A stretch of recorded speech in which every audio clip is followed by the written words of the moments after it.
And ahead of the end of Destiny's first saga, I'm taking this chance to give you all a look into the complete story of Destiny so far. But if I can take just a moment or two of your time, there are some things we should really talk about before we start this video. Firstly, I wanted to let you know that this video is the longest that I've ever made, and if you're watching this after the premiere, you will see that it is well over 9 hours long. There are 2 intermissions for you in this video, so be sure to use them. Get up, stretch, hydrate, and do all those other things that you might need to do in the break. Take your time. If you want to watch this in parts, I'm certainly not offended. Super Smash Brothers Of course, if you want to come back at any particular point in time, you can watch this all in bite-sized chunks. If you want to skip to a specific part of the story, it's there for that too. I also want to be frank with you guys about something. Making these larger projects is not cheap, and I make sure to invest in larger projects because, well, the quality will end up speaking for itself.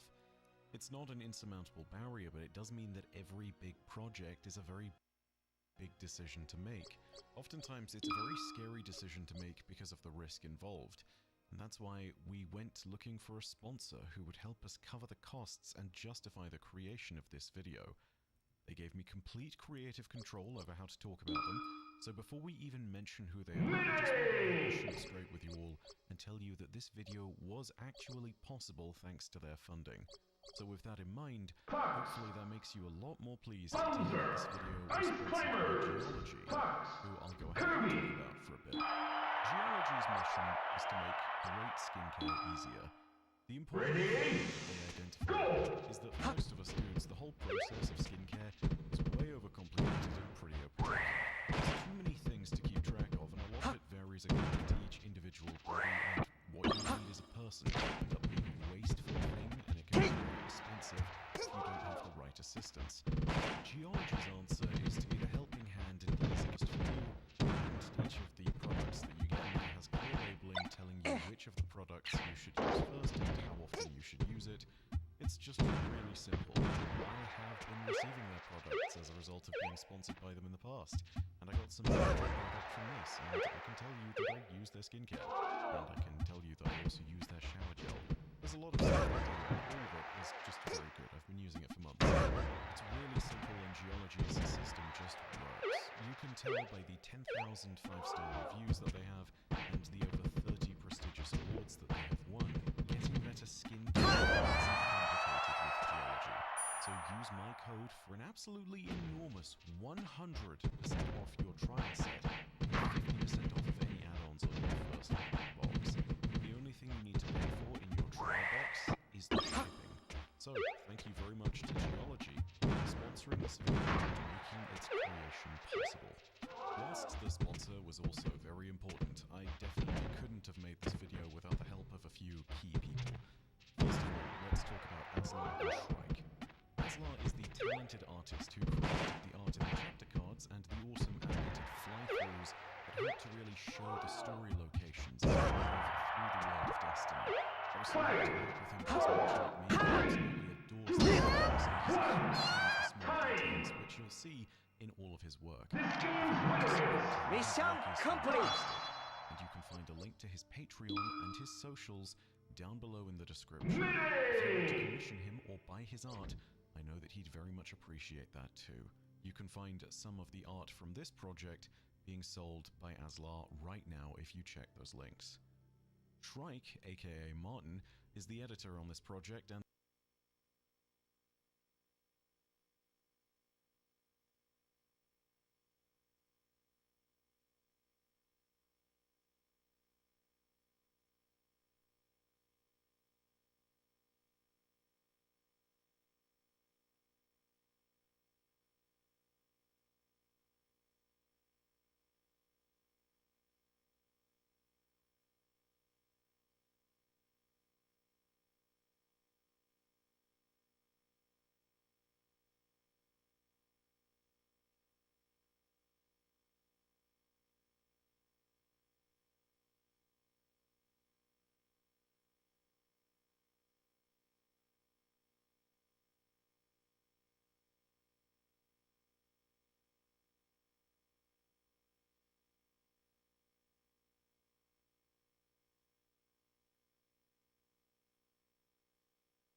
and the editor on my videos generally, and he has helped tirelessly to add context and visuals to each part of the video, whilst this was a split effort. Donkey Kong Bowser!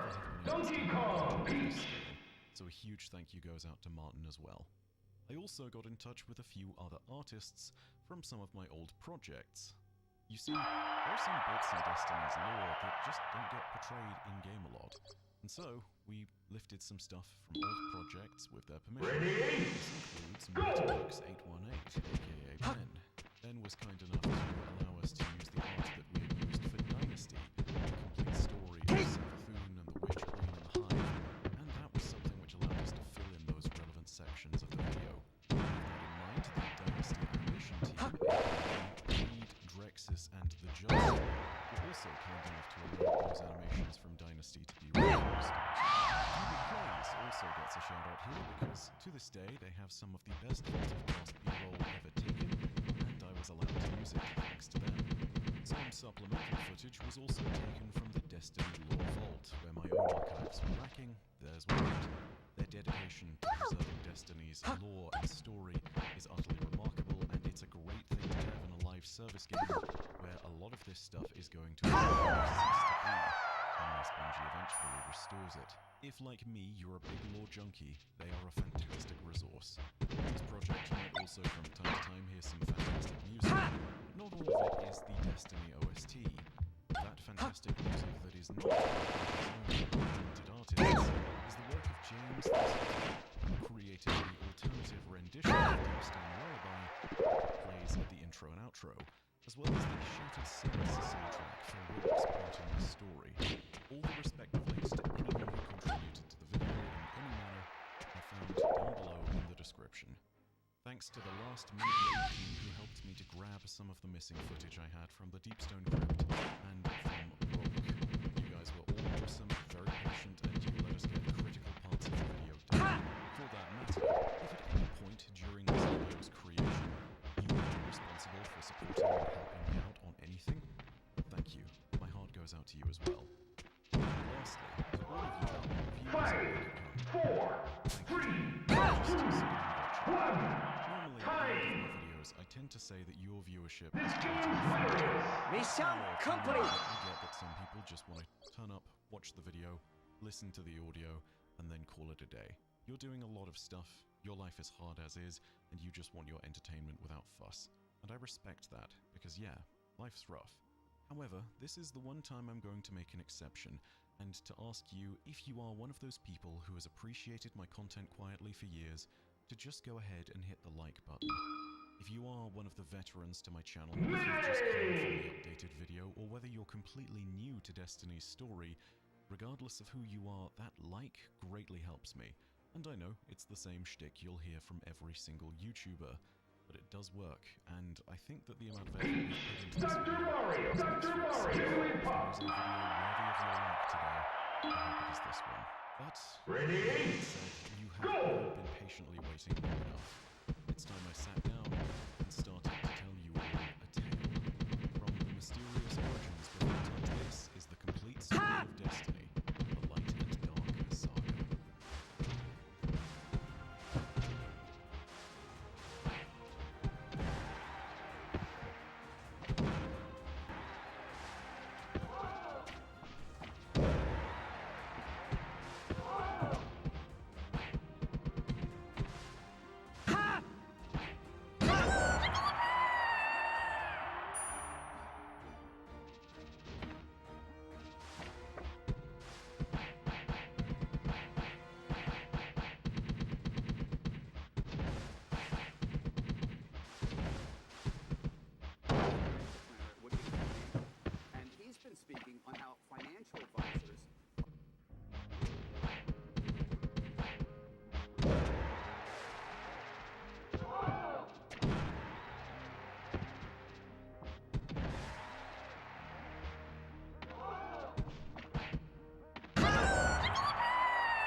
what This game's winner is Mission story is complete. the subject of much debate.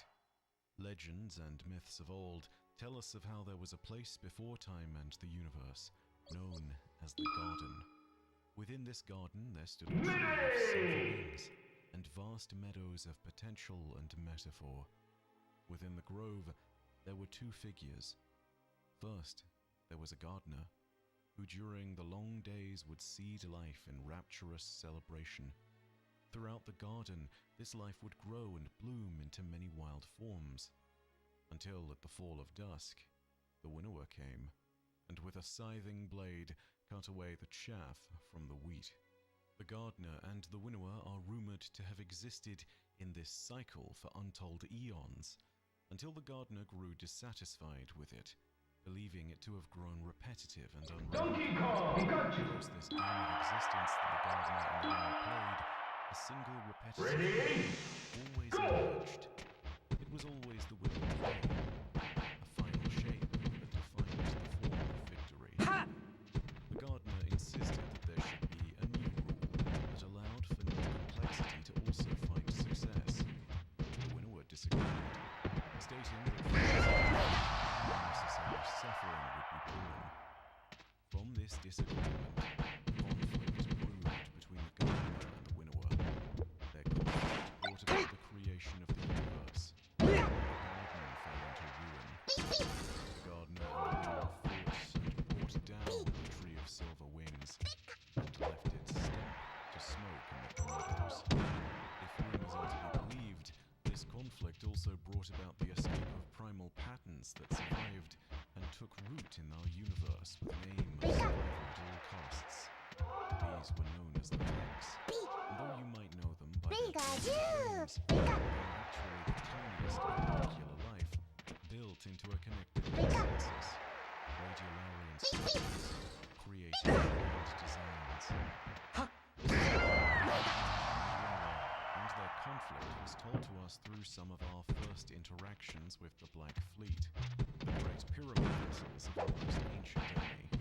It gives us some of our only potential ideas about what occurred at the start of the universe. Whether this story is true or not is still debated to this day. What is not debated is that the primal forces that the Yeah. winnower supposedly aligned with were real. The gardener seemingly was aligned with the light, a power associated with the physical universe, creation, chaos, matter, gravity, energy.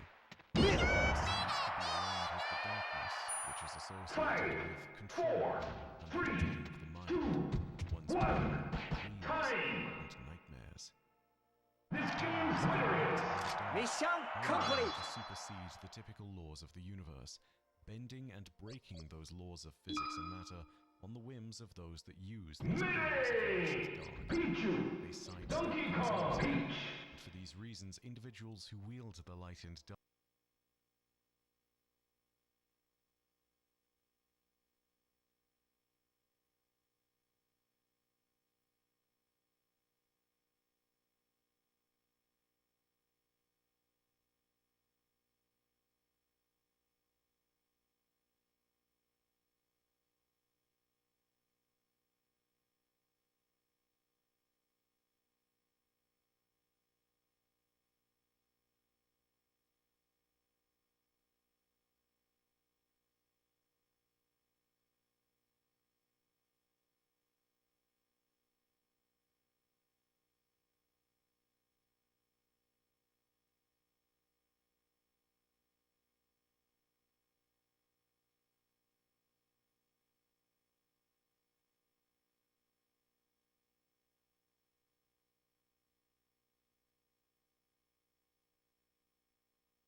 dark are referred to as paracausal or acausal.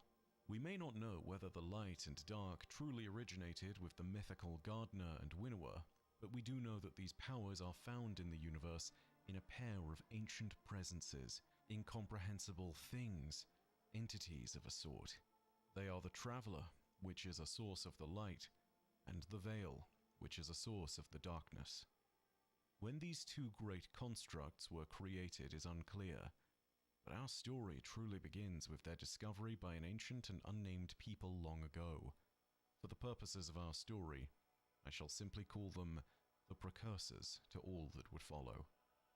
The precursors were once nomads who would wander across their home world to survive. That was until the day they discovered something buried in the wastes of their world. They discovered the Traveler. It blessed this precursor civilization with the bounty that it would provide to thousands of others before eventually reaching humanity. The nomadic precursors advanced their technology and society under the silent benevolence of the Traveler.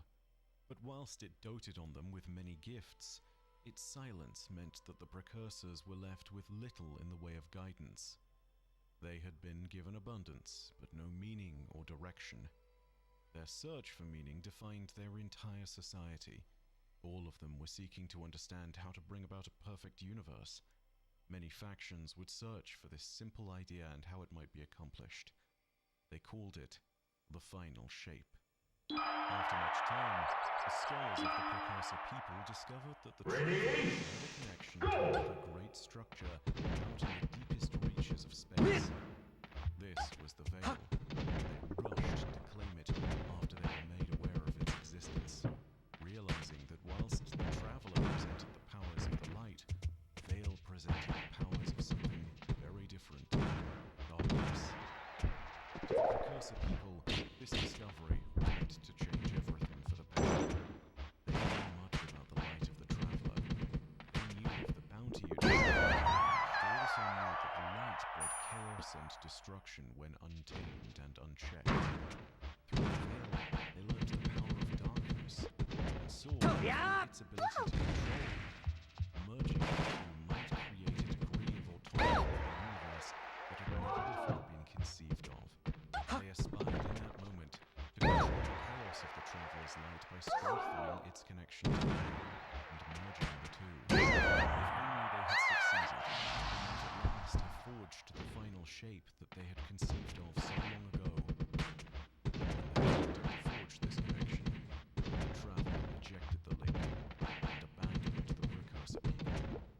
What happened next must have been the most calamitous time within the precursor society. Terror and uncertainty must have spread through their minds. There must have been bitterness. There must have been hatred. But no matter what they felt, what happened next would bring the ruin that they had experienced to untold generations across the stars. The precursor people, having been abandoned by the light, turned to the powers of darkness for salvation. Understand that the light is not inherently good and the darkness is not inherently evil, but the precursors were fueled by hatred, and their inspiration spoke for itself. Records indicate that a group of them was the penitent struck down all others who dissented against their ways. Mission They complete. would fix the universe and create the final shape, regardless of whether the universe consented or not. They used the powers within darkness to merge their consciousnesses together into a compound being of immense power. Their assimilation spelled an end to the precursor civilization and gave rise to a wretched thing, born of the bottomless hatred of the Traveler. This entity would be known by 1,000 names over 1,000 worlds, all of them burned to nothingness over the course of its existence. We will one day Bowser! as Fox! the witness. Captain So Falcon! it set out into the stars to pursue the Traveler. With it, the Nation, an armada of obsidian black pyramid vessels, which represented destruction untold. The witness brought the Veil tent as its precursor coordinators. The witness would see the combination of light and darkness, and with it, a world without change, a world without chaos would be brought about, an immutable, effective, shape to the universe. And this time, unlike the precursor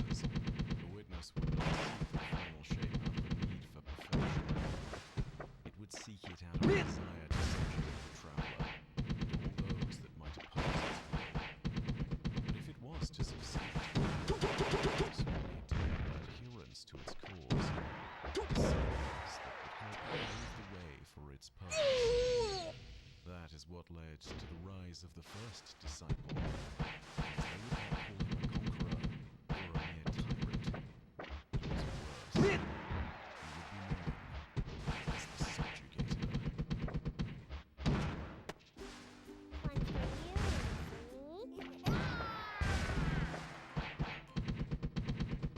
Get software keys on G2A.com. From operating systems and security solutions to creative apps and more, everything you need for your devices at home and office. Check out the offer now.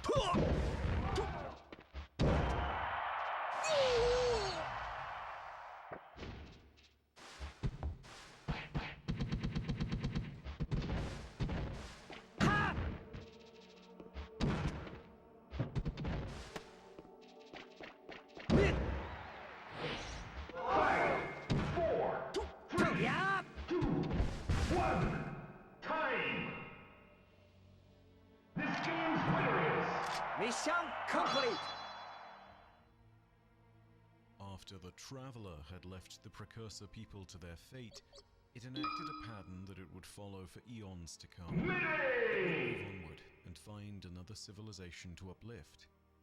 Ice Climber, Donkey Kong, Pichu, Pikachu. Best we know it in the Traveler's wake. The witness.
Has always followed, meaning that wherever the Traveler has found itself, eventually calamity and ruin. Ready?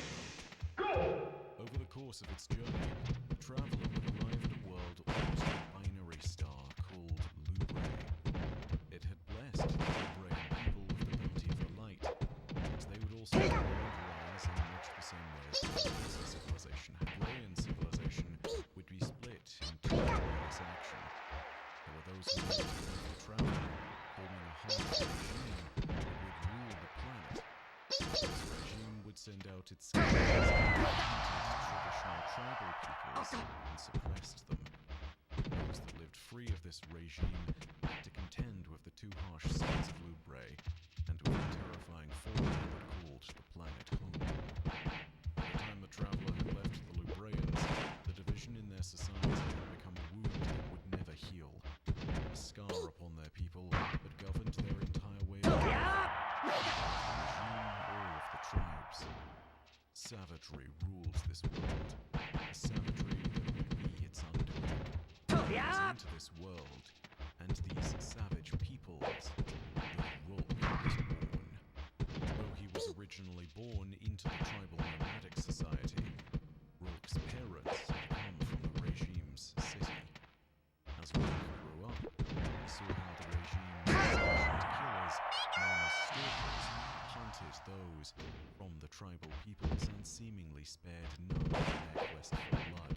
There was only one who was bloodier than the stalkers, though, and that was his father, Red. Born of the regime's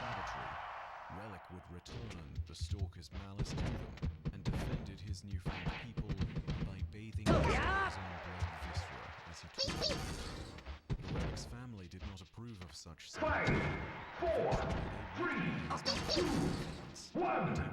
From such acts of gratuitous violence. Game's winners. Mission complete. But for his son, Rolk, these actions were not the mark of a villain. They were simply what was necessary to survive. With his father's example driving him, Rolk developed a Dr. sadistic Mario streak Fox. and followed his father's footsteps into violence. By the time he had killed his first stalker, Ready? Rolk would see his father being carried away by a raiding band of the regime's killers. And in his father's name, he swore vengeance. He hunted the stalkers through the darkened wastes of his homeworld, seeking vengeance for his father, Relic. He took a glaive from one of the stalkers and called it Relic's Sword. As his objective, he would defend his father, just like his father would have defended him. By the time Rolk discovered what truly happened, his realization would change the name of his glaive. His father's betrayal was written upon the robes he wore. He now wore the colors of the regime against the stalkers. Rolk was carried away by the stalkers to the regime's city. He would have died there, but his father spoke on his behalf. He told the regime authorities that Rolk would enroll in the stalkers. He was a mighty killer. But Rolk would do so, because at least amongst the regime's killers, there was a clear honesty, despite his years of battling against them. Unlike his father. Thus, the glaive that he had stolen from a stalker had its name changed from Relic's Ward to Relic's Bane. Most importantly for Rolk, he was able to freely enjoy the bloodlust that his father had sated long ago. One day, his father left the city to search for the family that he left behind. Relic intended to smuggle them into the city proper so that they might finally live in peace. In order to reach the city, they would need to cross an abyss over a bridge, a scar across all of Lubre, which none of their society had been craft into. On the side of this narrow bridge, there was a single checkpoint that they needed to pass. 2, 1. Was standing, Time. and he intended to end his This father. game's winners. Mission complete. Rolk was momentarily swayed from violence. His mother and father apologized. They apologized for Rolk's exile when he had followed his father's violence, for the poor example his father had set long ago, for the inaction he had taken, for not telling him more, for not telling him how the regime's Ice actions Climber, was Pichu. cruel, Yoshi. why he had chosen to save his family now. For but a moment, it seemed as though Rolk's family might find peace at last. Perhaps if things had proceeded differently, Rolk might have also found peace and reconciliation alongside his family, and they might have lived out the days that they had left in the city in some measure of harmony. Ready? For one reason or another, Rolk fell into the abyss. Did he fall of his own accord? Was he pushed? Did he trip? Was something else there to pull him down? The circumstances are not clear, but what is clear is this. When Rolk looked up at the faces of the family that he was slowly falling away from, he did not see sorrow or hunger or pain as he fell. In their faces he realized something else was written. They were relieved. This was the betrayal that would define Rolk. It showed him the truth of the rumors. It showed him that there was no place for weakness. There were lies that held society together like his. Deep in the abyss, he would at last discover truth. How long Rolk fell for isn't known, but when he did finally land in this dismal swamp at the base of the abyss, he was not alone. There were myriad creatures moving to consume his body, broken as it was.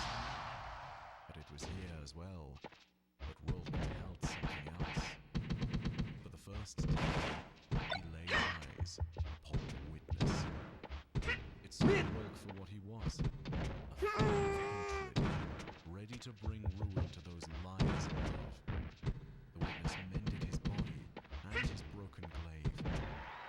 with terrible darkness, and with an ability known only as the Witness's Luster, something we still don't understand fully to this day.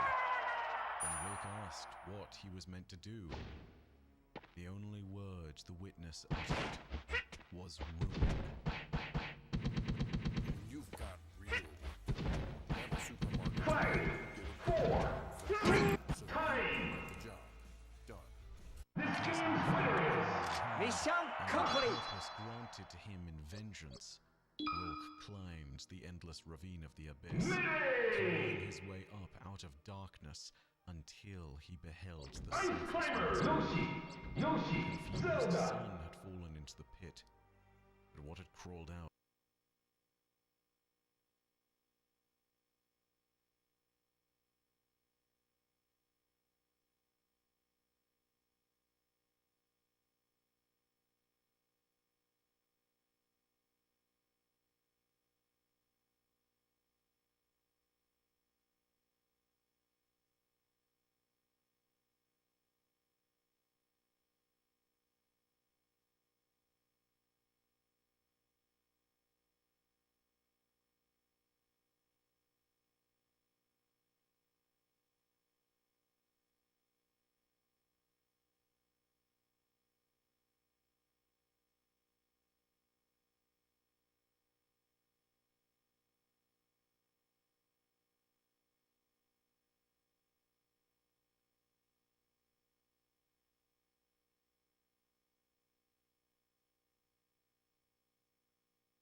was no sun at all. It was a monster. A new being with hate. Wilk returned to Ready? the city where Brian enacted his final judgment of his people. He first slew his parents, then the rest of his family. The city watched on in horror, saw Wilk for what he was, the Witness's luster, and to the other hand his glaive. Wilk siphoned the energy from Libray's own Saphiric sun, and channeled it into the Witness's gifts like his own glaive. He struck the surface of his planet. The weapon had been twice renamed because of his father, and had been renamed begins with its new purpose, a purpose displayed with this singular strike. It would be known as Lubray's Ruin. And beneath Rourke's blade, with the power of the witness, the planet cracked. Rourke destroyed his entire planet and shattered the souls of Lubray. Seeing the chaos that he had wrought, for a moment Rourke was overwhelmed. Seeing the devastation, he fell into the never-expanding abyss that had consumed his world, and he lost consciousness once more. No Rourke. There was no Lubray, no Richmond, no city. Only he remained, the last known survivor of his entire species. He beheld the witness once more and saw the totality of what had happened across his life. He begged, pleaded, and wept and regretted. The lesson the witness was attempting to teach was that these feelings were of no consequence. All the life on Lubray was of no consequence. That they were of no consequence because they did not Five, its four, souls. three, This is it. 2, 1. Time. Formation of finality. The This end. game's winner is... Mission complete. No one that Rourke had killed had mattered.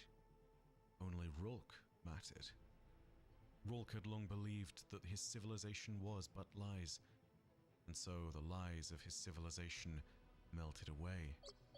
As he stood and foresaw his new place in the universe, Rourke was asked by the witness what he felt.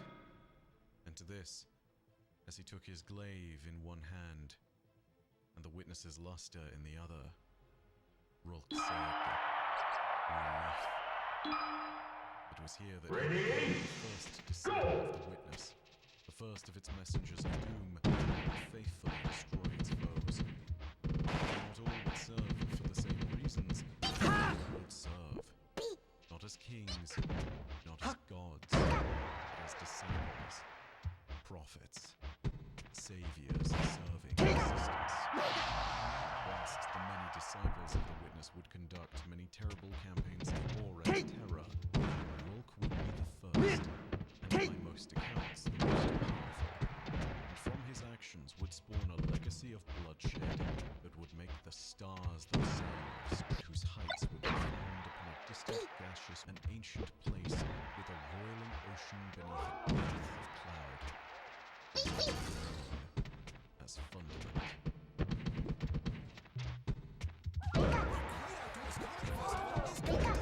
July 19th to 21st at Harris Park, featuring Tom Segura.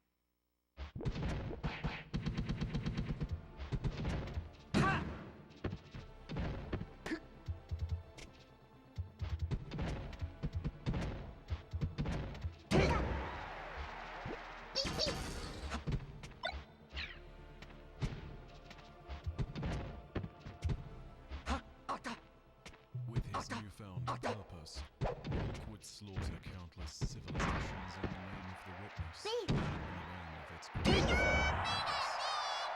The greatest conquest of the first disciple and his dark master would take place on a distant planet called a world with 52 moons, and whose gravity was so great that smaller planetoids had been pulled in by its gravity.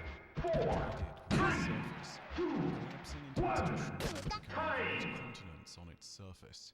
This game's winner is... Mission complete. And its first disciple would feverishly go about the busy work of sowing devastation once more. The traveler had settled above Fundament, amongst its moons, and was uplifting a civilization there known as the Midday! The witness foresaw that soon it would move to uplift another species on the world below. Dr. Mario! Fundament itself. Peach! They were the Krill. All the while, there were even greater forms of life here, Leviathan creatures that dwelled within the oceans. These Leviathans were the first of the witness's targets. It came to them and offered them powers nestled within darkness. In those powers lay a truth and purpose so terrible that it would haunt the very shape of existence with its promises of death. The witness offered them the logic of the sword, the truth that nothing has ever lived that will not one day die, and the attached premise that those who are strong enough to exist will go on existing by the right of the sword alone. But this was not mere philosophy. Ready? It was a praxis that led to real power. Curses and magics wreathed in the darkness itself derived from the sword logic. In time, the Leviathans would be twisted into new forms if they followed this dark power. But even before those that consumed of these magics turned into the great ravenous wolves that we would know of now, their people had been left entombed, and a war was soon to break out. The war between the Leviathans and the traitors that would one day become the Worms was brutal and vicious. Fundament's oceans roiled with blood, as father and mother fought brother and sister, fought son and daughter. It was a roiling carnage that engulfed an entire people and left few survivors. One was a great creature known as Arsa. She managed to escape her people's fate by sinking into an ascendant dream. Seemingly, this means that she used the ascendant plane to escape, bringing reality to our own ascendant dreams until she returned to the physical universe and landed in the oceans of a distant system called Sol. She would carry with her the knowledge of who the witness had been, what it had become, and what it intended for the universe. Her eyes were wide and her gaze was long. She would spy the war across the stars. She would understand the shape of fate and how it needed to progress if we were to stop humanity. But the battle back on Fundament continued to rage. When the Worms were at an end, there were a handful that remained. A mother known as 5, 4, 3, 2, 1. Time! Aya and Arka. This game's winner is Mission complete. The sword magic as was described by the witness, and they were imprisoned in the deep. There, a Leviathan watched over them, as it had them held in Fundament's crushing core. It isn't clear if this creature who imprisoned them was of the same species as Arsa, and what the Worms had once been. It might well have been, and if so, it might well have been the last of the survivors of that great war, the last who rejected the witness's offer. We simply do not know, but what we do know is that its power was great enough that it could dominate the remaining Worms. It spanned the supposed size of continents, and was known to others simply as the Leviathan. With the Worms' numbers diminished, Rulk and the witness would enact the next stage of Yoshi, their plan. Fox, Thomas. Subjugation. Rulk would dive into the deep and enlist the Worms in servitude to the witness's plan. He effortlessly conquered the Leviathan, which addressed him and demanded that he stop. Ready? He responded by removing one of its ribs in a display of dominance. Descending into the deep, he spoke to Zeta, mother of the Worms, and offered her a dark pact. The witness had need of her power and of her children's power. It would offer her children sustenance and survival in exchange for loyalty. Having fewer options and seeing the scope of Rulk's power, it was clear that this was no bargain. It was a demand, and so Zeta accepted. Thus, as he took their mother to the surface as both a source of power and a captive, the newly anointed children of Zeta, the so-called worm gods, named the Subjugator. Rulk took portions of the worms that would form into their larvae, small worms that we now know from killing and with them, he did the greatest of the witness's plans. He left one larva in Fundament's oceans, ensuring that it would wash up and be found by a leader of one of the criminal nations, the next people that the traveler was meant to uplift. The leader who discovered the worm larvae was the king of the Osmium dynasty, and this dead worm larvae would become his familiar. It would whisper the witness's terrible lies to him, lies of an uncommon horrific cruelty. The old Osmium king would grow obsessed with this doom, which would supposedly come in the form of a great earth wave that would wipe away all things, and neglected all other things siblings in pursuit of this truth, even neglecting his 3 children, whose now dead names, Orash, Sathona, and Siro, would be studied in the Apocrypha. Five, Those true four, ascendant names three, would one day 2, 1, to time! only the eldest This sibling game's winner is... Mission had his complete. and only when the 2 of them were studying the stars for proof of the approaching doom. The witness's plans for these siblings was thus. The most cunning of them would acquire her father's larvae upon her father's death. Mayday! Would whisper to her of the same cataclysm written in the Ice stars, climbers! and would tell her that to find salvation for her people, she would need to descend into the deep. Kirby! These were the whispers told by the lying worm to Sathona. A simple lie, but one that would reshape the history of her people forever. All came to pass as the witness planned, and in time the siblings dove down into the deep. There, Sathona's older sibling Ready? stood within the deepest part of Fundament's core and made a pact with the worm gods, Sita's 5 children. If the krill would consume their larvae, the worms would provide them with power and immortality that they had long sought, an escape to their short lives, and power to claim their revenge. In exchange, the siblings and any who consumed the larvae of the worms were created an eternal blood tithe and forever verified by God. The krill would forever have to commit acts of violence and devastation by fire and nature. If they failed to do so, their worms would consume them. Yeah. The bargain was accepted, and thus Ulrash, Sathona, and Shiro ceased to be. Thus Alex, Savathun, and Sivo-Arath were born. Together, these 3 siblings would stand with the power of Sita's 5 worm god children. They would be claimed by the witness's powers before the traveler had a chance to uplift them. Thus, the traveler's plans were subverted. Ulrix, Savathun, and Sivo-Arath would go on to unite the krill the sword logic of the worms, and in the promise of their own power.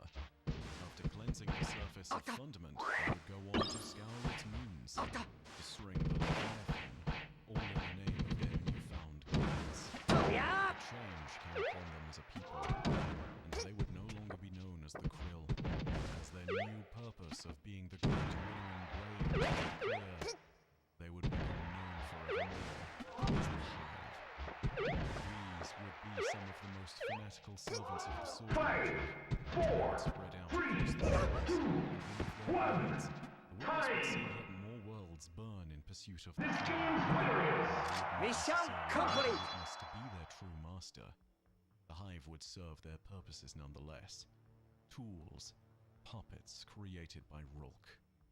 But the Hive are a tale unto themselves. In their long and storied history, kings and queens and princes would rise and fall. Power would be gained, lost and forsaken. But always at the heart of all their machinations there would be a link to each of the 3 new Hive gods. Ulrix, the navigator and king of shapes. Savathun, the queen of lies and deception. And Sivo-Arath, the Hive god of war. They would leave Fundament behind and look for new killing fields and killing logics. From your favorite place, you get your favorite food. From your favorite store, right.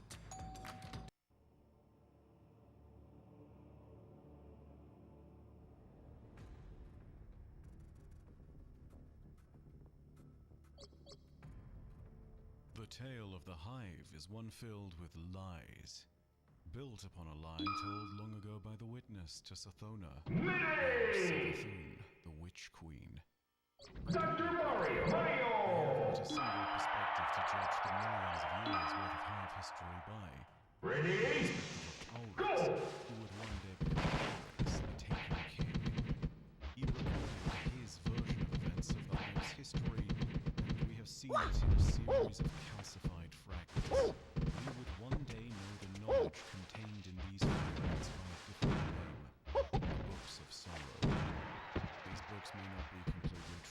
Especially because they say nothing of the great lie that turned Sephiroth's mind to the deep, brought the young Krill siblings to the worm gods of Fundament. But they are our best and only record of Hive's history, a history that is theirs to take. Fire! Hundreds of civilizations were snuffed out by the advancing armadas, the swarms of the Hive. Through their slaughter and through the sword, Iris, Savathun, and Zivua Wrath would create throne worlds, cysts in reality, dimensions that defied the laws of the universe, nestled within the ascended Yep. plane. Upon their deaths, the newly ascended Hive gods would be reborn in these throne worlds, and only within these throne worlds could they ever truly be killed. Thus, even in the face of fierce resistance, the three ruling siblings of the Hive and all those that would follow as ascendants thereafter had enough power to be nearly unassailable. They would be a scourge upon the universe, and for a time, they looked easy. It was until they faced the Ecumene, a starfaring empire made seemingly of a conglomeration of different races, one that might have some form of power. Ha! Though this is hard to confirm, as it is only Fight! spoken Time! Thanks to the information obtained from Mission complete! we do know that the Ecumene had built a unity of minds, a chorus constructed from the powers of darkness, but not one of evil, one of harmonious thought. Together, the Ecumene were more than the Hive had ever faced. They also had a helping hand, a Krill matriarch called Teox. She had been the original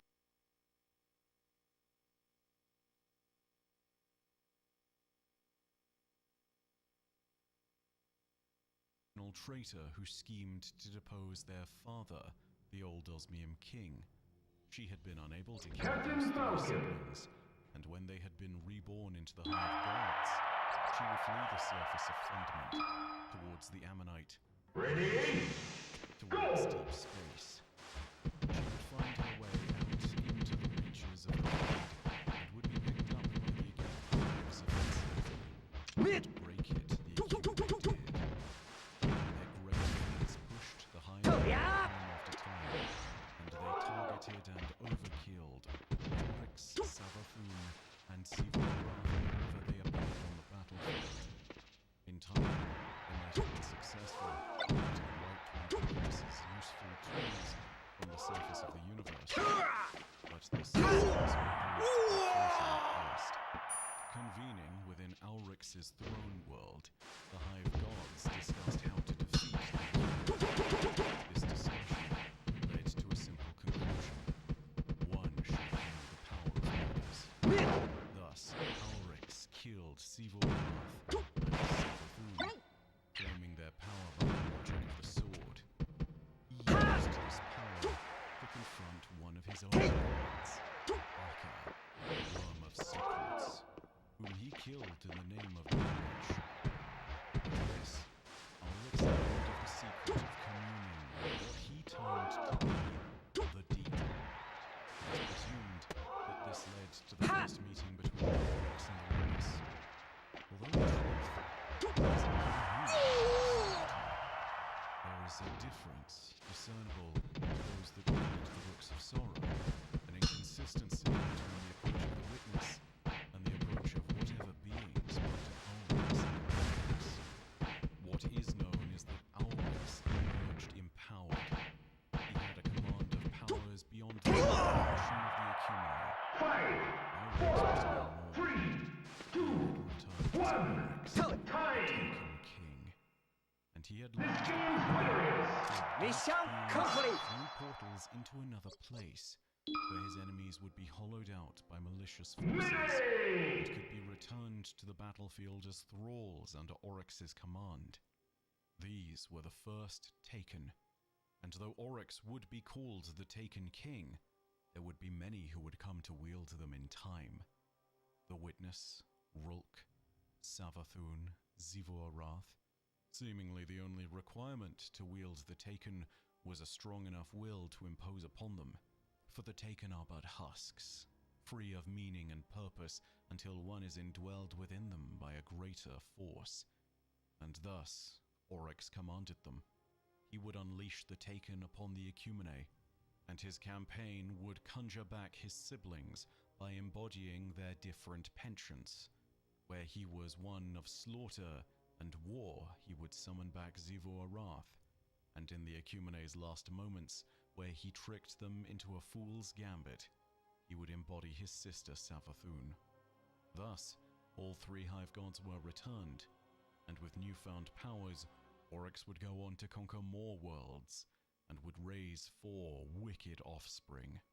Crota the Light Eater, Halak the Unraveler, Uranuk the Weaver, and Nokris, whose name would be struck from the world's grave, and who would one day come to be known as a heretic.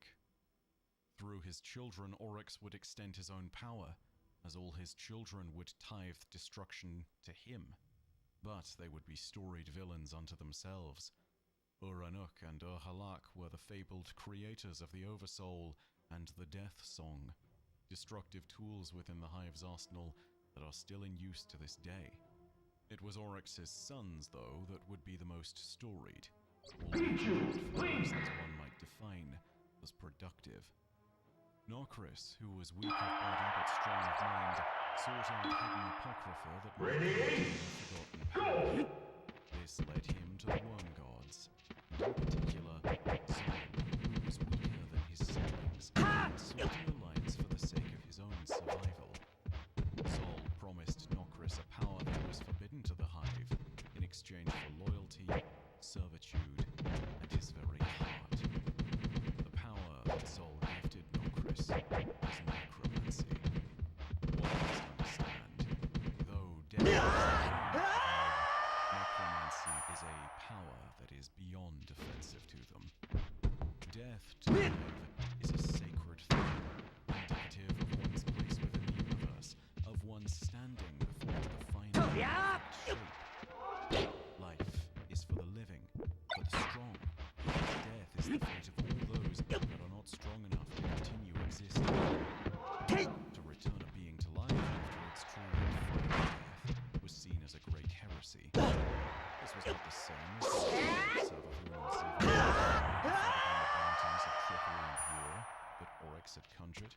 This was not the return of any ascendant who had tricked death and become strong enough to defy the laws of causality and build their own throne world. This was an abomination. A weak had been given a second chance. It was unacceptable. For this crime, Nokris was banished, and all memory of him would be stripped from the great archives of the Hive, known as the World's Grave. All record of him was destroyed, a trace of his story wiped clean. Only one statue, obstinate in its permanence, was left standing, the altar of Oryx. It was a trace of Oryx's second son. Aside from this, would all be gone. But not 5, 4, 3, 2, 1. Time! One day to Mars.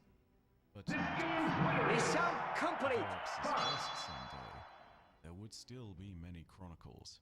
One day, as Crota was attempting to learn alongside his 2 sisters, he would unwittingly be tricked by Savathun and would allow the Vex to invade his father's throne world. A Vex mind by the name of Quoria would arrive to learn from the battle, and quickly observing the Hive, it deduced that within Oryx's domain, it was the sword logic and veneration of it that made one truly powerful. Thus, it established a foothold in the heart of the Hive's power by killing the Hive themselves. It had established itself within Oryx's throne by Ice Oryx's own climbers! rules. But it was still a Fox! causal being, Mario! as all the Vex are. And when Oryx returned and blunted the offensive, it was Crota Ready? who made the blame. Go! He took Crota and flung him into the Vex gate network, saying, "Come on, glorious, you will die, Crota." And to these words, Crota would hold. He would become a legendary demon, and would lead his brood to worlds in his father's name, dedicating secret temples to him and learning much of the brutality that his father could impose upon the world, venerating Team Hive. But Crota's actions had exposed the weakness in Oryx's own world. In response, Oryx decided that the solution would be to combine his pocket dimension with a massive hive vessel in real space. Thus, it used the forms of the worm god Akka and used its hide to create the powerful armoring that encapsulated his throne world, the Dreadnought, a massive vessel whose construction was technically complex. Oryx placed his throne world into the Dreadnought and overlapped a sticking plane pocket with real space. This place shouldn't exist. The power of Oryx was so great, he could indeed create a paradox that would be his great fortress. Oryx would then eventually hunt down all those that were an affront to him, and would eventually fall into the Vex mind that had invaded his throne world. When Emporia the Blade transformed for Oryx, it stole Oryx. He took it, and eventually would gift its taken reality to Savathun. In this moment, Oryx should have been truly ascendant, as he had invaded and found the Vex. It was amongst the fate of the homeworld. The next, by the Traveler's light. They arrived to their worlds and now stood within the gravities.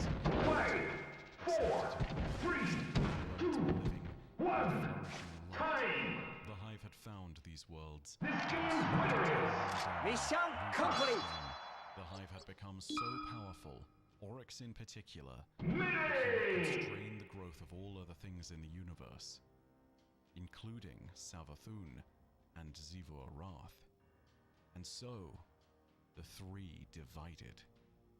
Before, as a united force, they could have stood, and Savathun and Zivur Arath took their broods and became distant, needing space to grow and to change into something more powerful. Thus, Oryx was alone, and his sisters were split from him. His swarm had made an indelible mark on the universe and had helped to serve the Witness's purpose.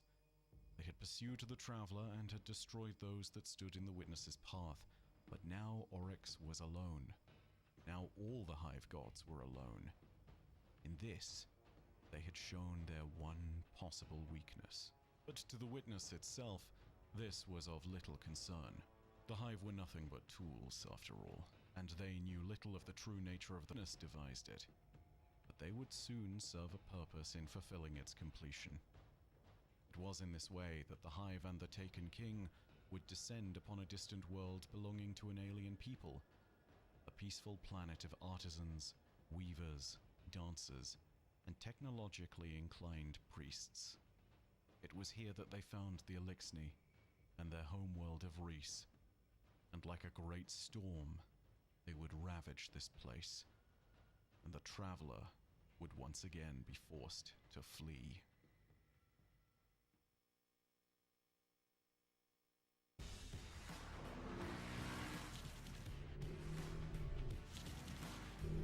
Making the impossible possible. That's what the Silverado 1500 does.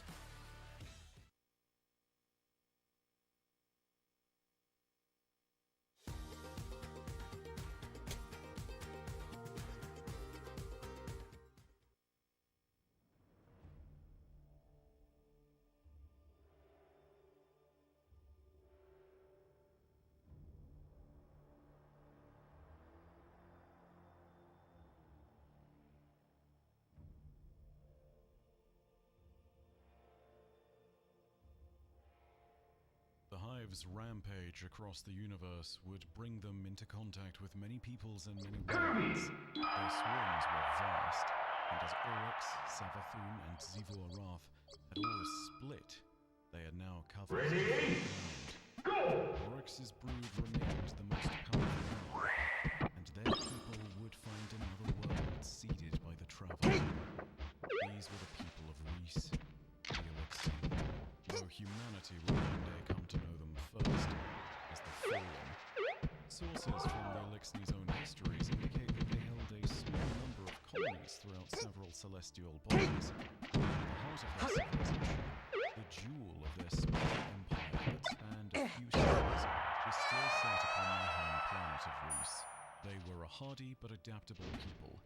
They would be sustained by a life-giving substance called ether.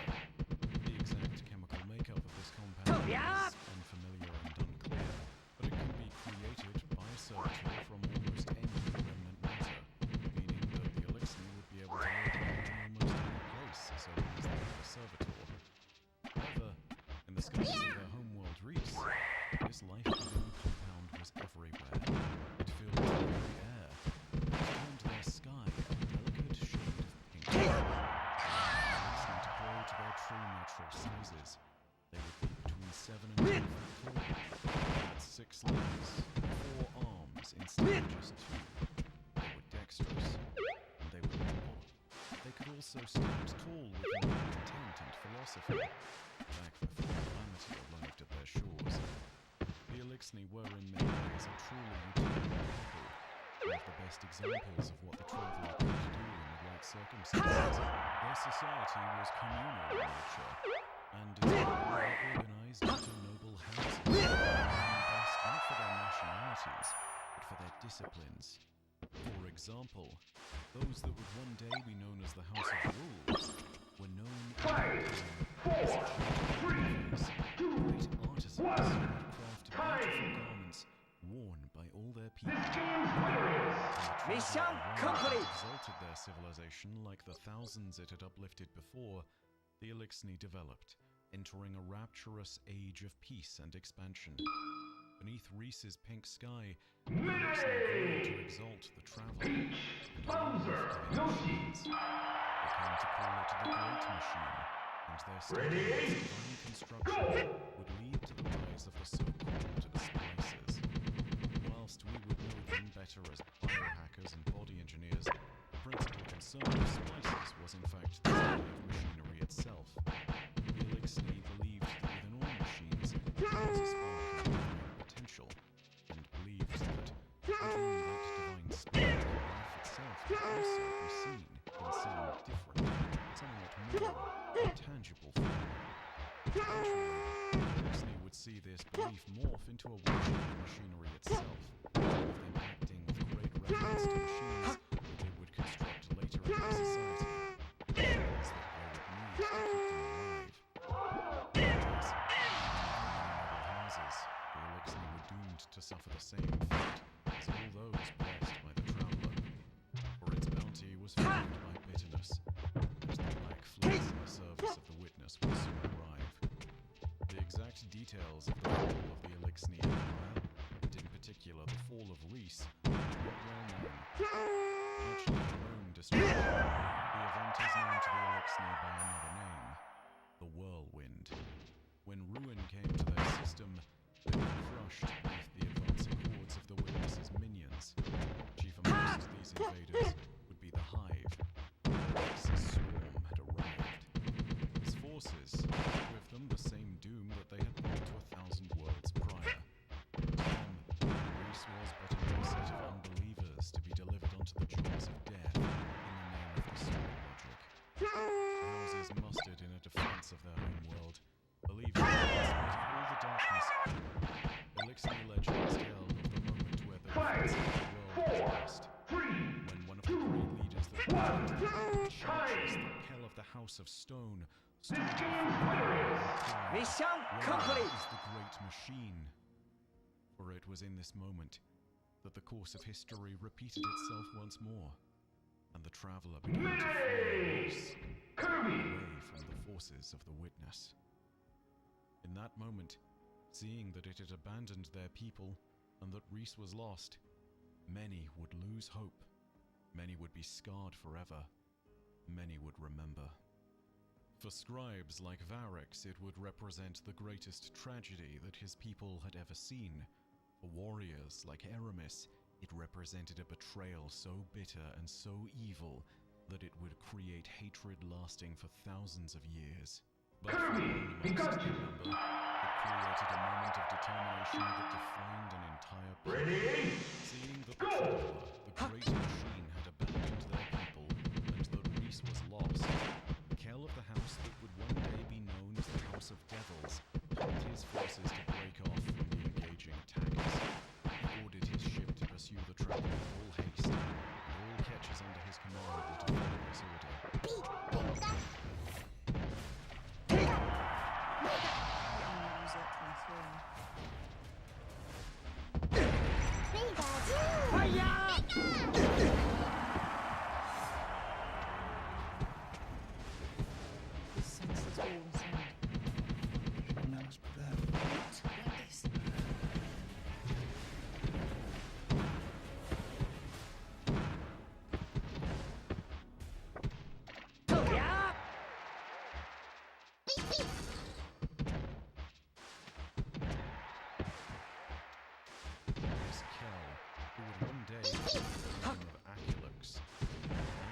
thousands of catches began the exodus from Reese, chasing the traveler, following Acalypse's banner.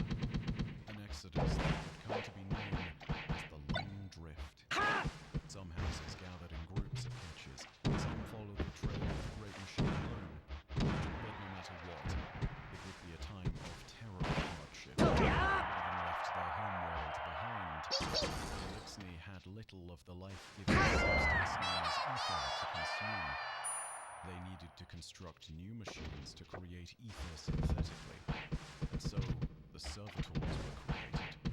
They were made spherical in shape, perhaps to venerate the 5, 4, whilst the 3, servitors could ether out of 1, any abandoned matter that was time. discovered. The scarcity of resources in deep space led to the Mission devolution complete. of Elixni society. The once noble people became pirates, scavengers, and warlords.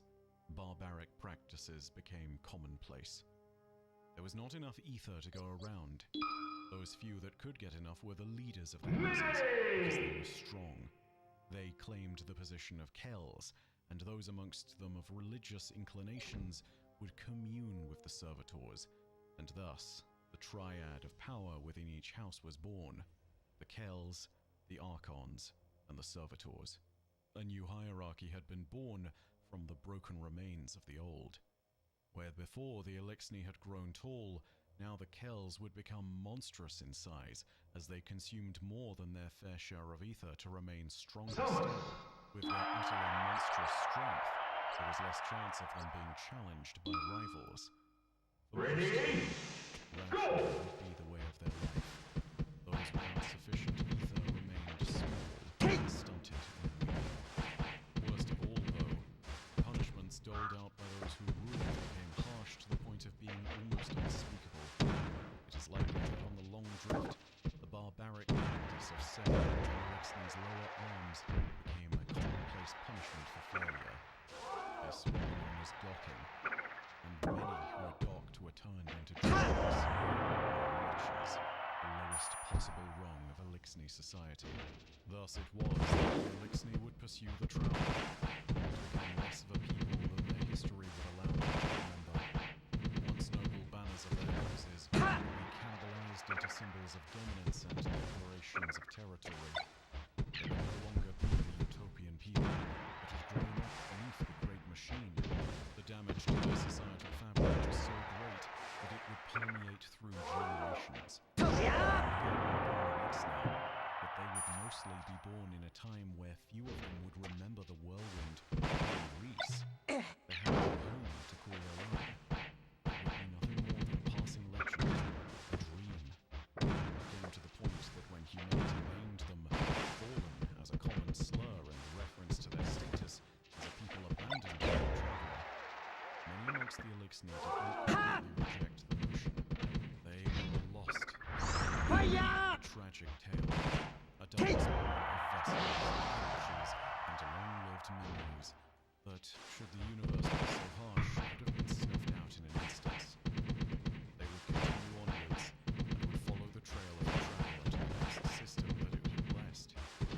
That would take some time, and there were other civilizations who would make their way to the 5, astral shores for reasons other than vengeance and reclamation. 1, Those that time. made their way to our shores in the name of empire and conquest. Mission They complete. too would be making moves, even though the traveler and the witness had never laid eyes on them.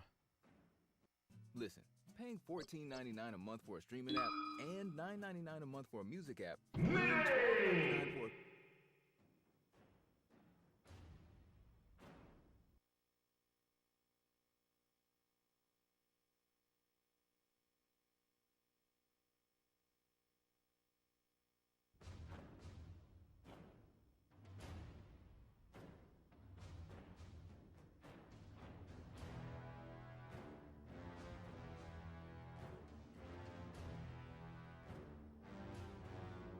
Kirby. While Ready? civilizations Go! thought the universe would be uplifted by the traveler, there were some that made their own way into the stars without the divine intervention or assistance. Fire! Such people was found on the distant and rugged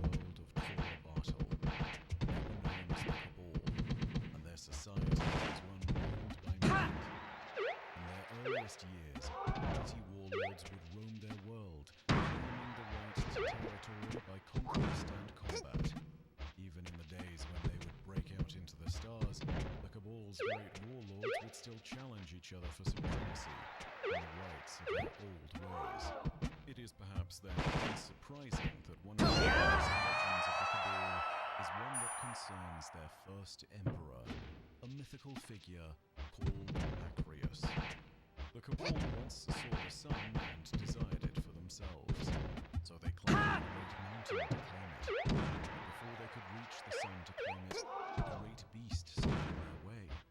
Generations of mighty and worthy warriors clashed against the beast, scoring small and seemingly insignificant blows against it. Until one day, and struck the killing blow. He ascended to claim the sun and was crowned as the first emperor of the Cabal. This legend shows their lack of certainty as a people, but it also has been a literal pretext for conquest. The Cabal believe themselves to be the righteous rulers of this universe, and they believe that it is so because they are mightier than their foes. The sun is theirs to claim because they are strong enough, and so they claim it. The legend of Acreus may or may not be true, but the emperors of the Cabal have been very real, and across their history, they laid claim to dozens of lands. And some of these lands were into the Cabal Empire. The Mission complete. The Scions, all of them would have at some point been client races of the Cabal of Tora Bartle, and would be pushed into slavery and servitude of their emperors. The history of the Cabal is a long one, full of many conquests made by tyrants. But none of these despots and warlords Donkey Kong, Ice Climbers! changed the fabric of their society so much that it led to his own downfall. His name was Emperor Callus, and while he was emperor, he was not truly powerful. In the time when his reign began, he would need to upend institutions for it to truly flourish. As emperor, he served alongside other powerful bodies that governed much of Tora Bartle's strength. Their people were ruled by a senate, and their military, by a praetor, were maintained. But Callus was different. He did not care for them. He was content with the idea of conquest, but he was not a martial Cabal. He sought song and beauty and pleasure in all things, and the Praetorate stood in the way of this. The Senate stood in the way. So Callus created a populist revolution to overthrow them both. Ready? Ultimate authority over his own empire. Callus changed the Cabal people fundamentally when he rose to power. His populism saw the warlike ways of the Cabal relegated in favor of bountiful and heterogeneous culture. Even at his coronation, the nature of his rule was made clear, as he had the desert lands of Tora Bartle cleansed to be pristine and white, having his army of minions remove every single offending stone or plant that might stand out, and for his entire royal court to be recreated in the sands of Tora Bartle. More telling were the actions he took upon his coronation itself, though, as the one true ruler of the Cabal. In the splendor of his perfectly recreated royal court, Callus had the old consul of the Praetor stripped of rank and title, and even clothing. Callus castrated the Cabal consul and banished him into the wastelands of Tora Bartle, saying but a single word to him: run. This was an example of the ruthlessness with which Callus governed his imperial domain. He was benevolent and generous one moment, vengeful and petty the next. He treated the old Cabal ways with contempt and uplifted the new celebrations of culture and greatness. Behind the emperor's magnificent opulence, there was a deep sadness. This sadness was born of love that he lost. His original lover had left him at a time of great sorrow. Callus knew that he had broken things between them, and that despite loving her, their relationship had been damaged beyond repair, all thanks to his own self-destruction.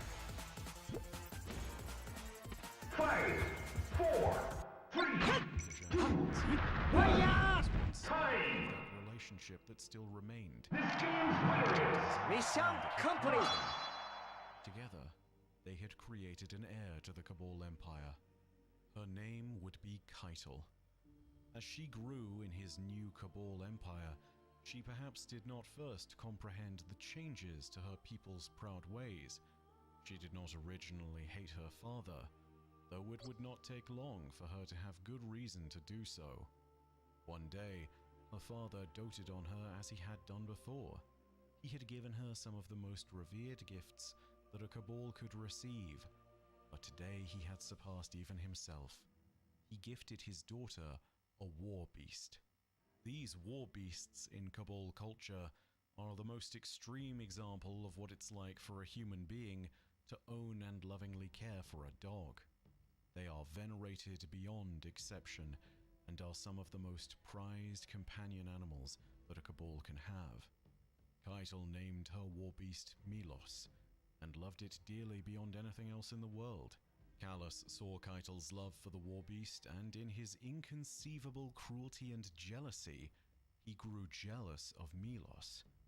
He believed that she loved her own war beast more than she loved him, and so Callus had Milos killed. He could not stand the idea of his daughter loving even a pet more than him. This moment changed Keitel, and set her down a path that would determine the course of her life forever. She now held a burning hatred for her father that was so deep in the kernel of her heart that it would never be dislodged. And she was certainly not alone. There were many within Callus's empire that saw him with a degree of discontent. Keitel was but one of them. The Emperor's old bodyguard, Lictor Sheatet, the Evocate General and Primus of all his legions, Amun-Arath, the free-born scion dreamer known as Otzot, the master of festivals, Moli-Imoli. All of them harbored ill intent for the Emperor. But it was under the leadership of two Cabal that these malcontent actors would be aligned in purpose and turned into conspirators. The former consul that Callus had banished into the desert, and his chosen champion, the rising gladiatorial leader that had emerged victorious in the fighting pits, the Ghost Primus of the Red Legion, Gaul. These conspirators joined together and plotted to overthrow Callus, a plot that would come to be known as the Midnight Coup. Each of them would play their own part in his downfall, but it was Keitel who spelled his ultimate doom. As the Midnight Coup was being enacted, Callus fled for his throne room. He sought a relic of the emperors of old, a shard of bone taken from a wish dragon. The remains of these mythical creatures were known to grant desires to those that held them. With the shard in hand, Callus might be able to maintain his hold on power if only he wished for it. But when he arrived, Keitel was already present in the throne room. She held the shard of wish dragon bone in her hand. Knowing that she held her father's salvation, Keitel addressed him, saying, "Father, I will not be weak." She crushed the bone in her gauntlet, and with it, sealed Callus's fate. He was escorted hurriedly through the streets of the Cabal capital, his utterly massive entourage in tow. All traces of the old emperor, save for those that were part of his coup, would be scrubbed from the imperial hierarchy. They were all forced to march aboard a Cabal vessel known as the Leviathan, and Callus was forced into exile. The navigation controls for this great vessel were sabotaged, and the Emperor was left to drift into uncharted space. On Toro Bartle, the Consul and Gaul seized power and began a new era for the Cabal. The former Primus of the Red Legion would be declared as the very first and only Dominus of the Cabal, an emperor and military dictator all in one. His power over the empire would be absolute, and with the Primus of all legions, Amun-Arath, and the heir apparent to the imperial throne, Keitel, at his side, his authority was unchallenged. Emperor Callus would wallow in pity and sorrow for a time aboard the Leviathan. His cohort of scribes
scribes recorded that there was nothing that could be done to break him from his misery. No form of entertainment, no food, no pleasure would rouse him from this sorrow. The exact amount of time the Emperor spent like this is not recorded, but what eventually broke him from his stupor would be. One day, as the Leviathan sailed through the uncharted void of space, it encountered strange interference. The nature of this interference would not be known at first. Based on our explorations of Ready? space and based on Callus's own revelations, it is almost certain that he encountered the Black Fleet, what he would come to know as the Black Edge. He would see the witness.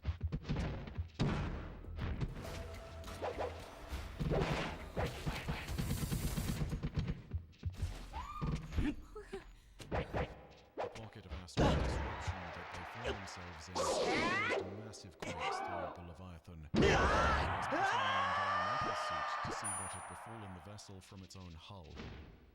Out on the exterior of the Leviathan, Callus beheld that thing that he would be defined by for the rest of his life.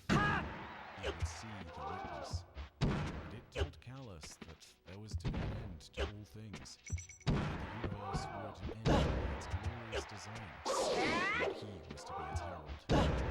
After 12 hours, and numerous terrible quakes, he was aside with a look of mania in his eyes. He at first openly proclaimed the doom of the universe, and then, with a sigh of what seemed to be relief, he welcomed it. As he said at the time, when nothing matters, what's left? Joy, comfort, freedom, true freedom, pursuing pleasure for pleasure's sake, because it pleases you as you deserve. I knew this during my rule, and I'd forgotten it during my exile. I shall not forget it again. Thus, Callus returned to his Hellenistic ways, with a renewed vigor and a new mission. He would follow the directions of this terrible voice, and would be its herald. First, he would also aim to acquire his revenge against those that had wronged him. To this end, Leviathan's communication systems were returned to functional order, and Callus charted its way into known space.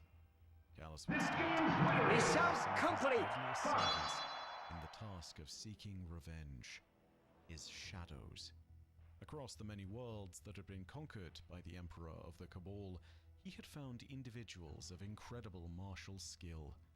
They were brought to Callus, contained in glorious armor, embellished with golden heraldry, and offered all that their hearts desired in exchange for servitude. Callus would send his shadows after the conspirators and managed to successfully help the Master of Ceremonies, Callus's former bodyguard, and a favorite tea merchant that he had once believed to have served Gaul's command staff. These were but the first attempted assassinations, and upon Gaul and Keitel, there were many. For his daughter in particular, he would send shadows with a special weapon in hand, a blade that was passed down from generation to generation, a hard shadow. Forged from a rare metal called an actine, this weapon could not be broken. It would always reform to its original shape if but a shard of it was exposed to psionic energy and to the power of what it had been like. The weapon was an heirloom passed through the women of Keitel. I'm not sure that Keitel would eventually receive the weapon, one way or another. His assassins attempted to take her lifetime and time again, and each time the mighty heir apparent would leave the blade shattered, forged by Callus once again. In a strange way, this is how they kept in touch. Callus and Keitel would not communicate directly, but every time a new assassin came wielding the blade, Keitel would shatter it. In these reflections of each other's traces, Keitel and Callus know of each other's continued existence. It was the only way to gauge each other's strength and intention. Council, but likewise they would fail. The new ruler of the Cabal had set his sights on further horizons. He had remilitarized the culture of Tora Basel, and had sent out many of the scout legions of the Empire to systems at the far reaches of Cabal space, which sent under a flag of war with a purpose. Without victory, they would be exiled and could not return. These forces would chart their way through the universe and would one day find themselves on the route to Sol. Mission complete. Scion Flayers would one day land upon the shores of Sol's planets. But just as the Vex and Hive and Elixni would, it would take them time. Before any of them arrived in Sol, came an omen of prosperity and doom. A single event that would change the course of human history for all time and all people. Here is where humanity's part in this story begins. And it starts with the arrival Ice Climber, Kirby!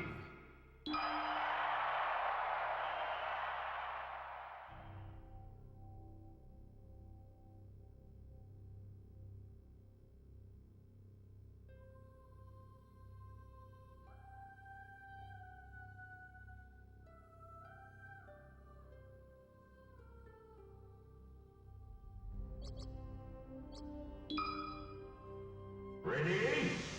Go!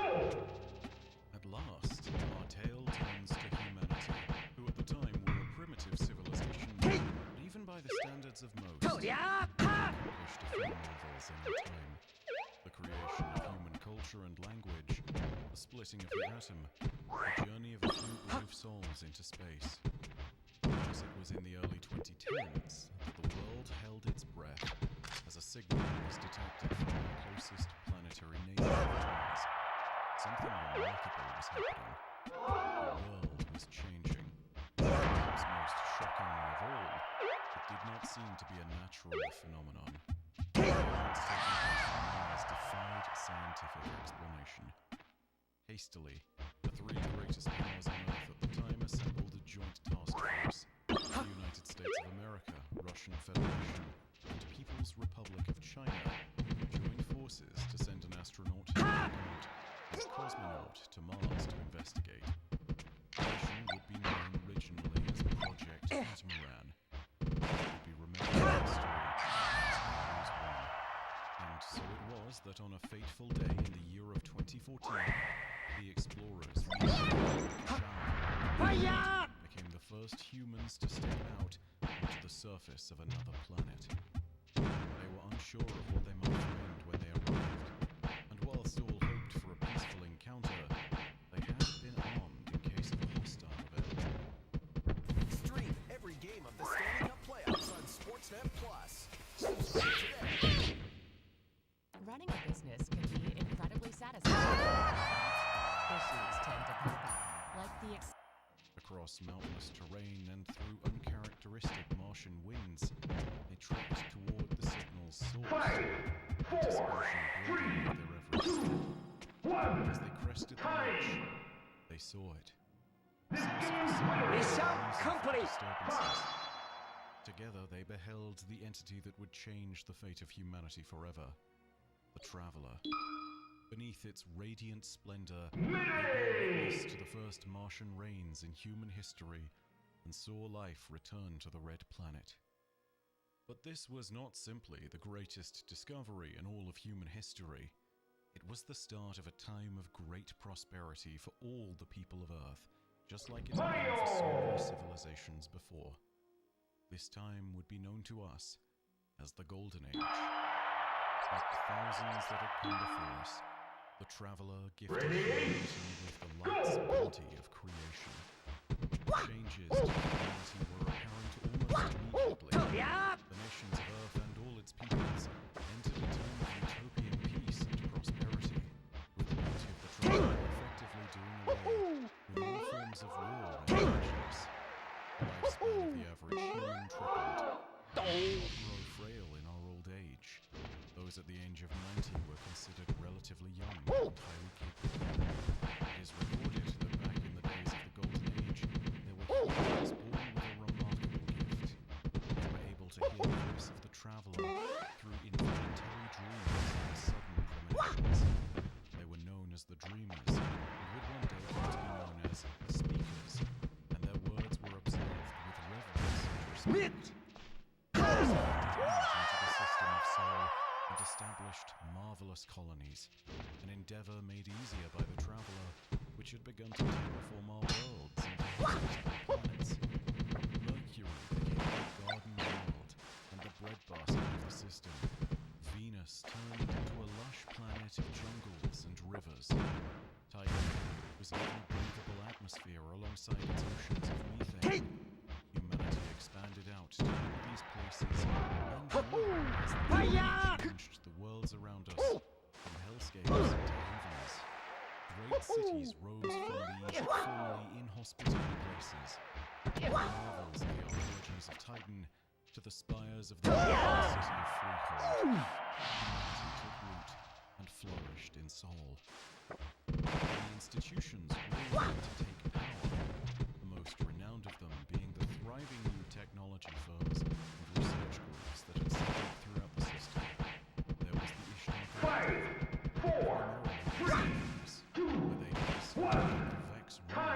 predated humanity by billions of years. Mission complete! The creation of technological marvels and new understandings all in their own right. Then, there was probably the most infamous corporation to ever have existed in the Golden Age, whose legacy can be found scattered across the system to this day, the Clovis Bray Corporation. Named after its less than humble creator, Clovis Bray I, it was responsible for starting entire research and development colonies, as well as sponsoring scientific innovation in countless areas from artificial intelligence to artificial personhood to aerospace defense. The remnants of Clovis Bray facilities can still be found across Sol, from Earth to the Moon to Mars, and even on some distant Jovian moons. They were known to work in collaboration with certain national governments as well, and held a great deal of power and influence across all of humanity. But perhaps the greatest legacy of humanity's Golden Age was our technology. In the Golden Age, we saw the rise of new creations that might have seemed indistinguishable from even magic to those living back in the early 21st century. Humanity quickly developed spacefaring craft capable of remarkable feats of transportation, including the first near-light-speed jump drives. There was also the creation of Glimmer, a programmable matter that could be turned into almost anything imaginable when used in combination with the correct energy sources and the correct matter forge. In a very similar vein, but on a grander scale, Willa Bray, one of Clovis's granddaughters, was a leading pioneer on a project known as SIVA. This was a nanite technology that could be commanded to construct and create anything conceivable so long as it was given the correct inputs and control. The speed with which these nanites could construct something from seemingly nothing was revolutionary. There are some who speculate that the great cities of the Golden Age colonies were built so quickly thanks partly to this technology. It could even convert surrounding matter into pure silver, allowing it to replicate quickly. It was intended to be used in deep space colonization missions as well. Ready? The creation of everything from basic habitation structures to whole colonies in next to no time at all. There was also the discovery of a new, more pure state of matter, engram. Within this state of matter, information and energy could be stored and encoded with near perfect precision, and whilst it could decay over time, engrams became as serviceable a means to store data as any other. They were in fact significant data stores, and can still often be found in the wild, encrypted, and materialized into whatever is contained within, as long as you have the appropriate skill of cryptoarchaeology. But undoubtedly, there were two inventions within the Golden Age that were more remarkable than any others: the Exos and the Warmind. Exos were merely theoretical for a long time. The idea was a simple one: consciousness stored digitally in a mechanical body, thus allowing the person to live on with immortality inside their mechanical shell. It's time to start my second life! The farming life that I wish for! We're about to go and harvest some crops. Come with us. It's a whole lot of fun. This farming work is a lot more fulfilling than I ever expected it to be. It already smells delicious. Thanks to everyone here, this place got a lot more